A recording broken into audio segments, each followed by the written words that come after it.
আমরা দেখেছি যে আওয়ামী লীগের সময়ে এই ঘটনাগুলো ঘটতো। সাংস্কৃতিক প্রোগ্রাম, ধর্মীয় প্রোগ্রাম, মসজিদের ভিতরে এই জায়গাগুলোতে হামলা, এই জায়গাগুলোতে আক্রমণ করা হতো। আবারও সেটা শুরু হচ্ছে, সেটা আমরা দেখছি।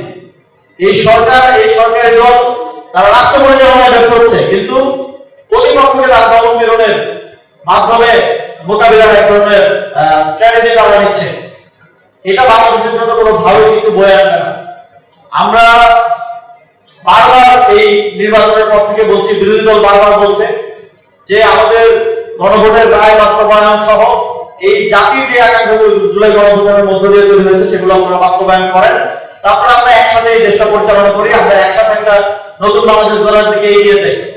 বিরোধী দল থেকে বারবার এই সদিচ্ছা দেখানো হচ্ছে, এই গুডউইল দেখানো হচ্ছে, কিন্তু সরকারি দল তারা ভায়োলেন্স যাচ্ছে।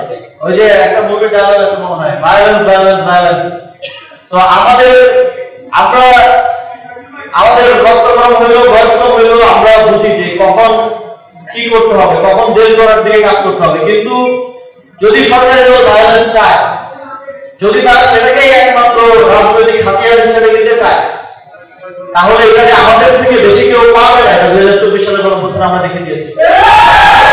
এখন আমাদের সাথে যদি এটা করতে চান, এই ফাইটটা কোন রাজনৈতিক দল, কোন নির্দিষ্ট মতাদর্শ আদর্শের সাথে হবে না। এই ফাইটটা হবে পুরো একটা জেনারেশনের সাথে, এবং এই জেনারেশনের সাথে ফাইট করার ভুলটা শেখ হাসিনা করেছিল। আশা করি এই ভুলটা তার প্রমাণ করবে না। আমাদের ষড়যন্ত্রের উপর যারা হামলা করেছে, ভিডিও ফুটেজে ছবিতে সবার করতে এসেছে,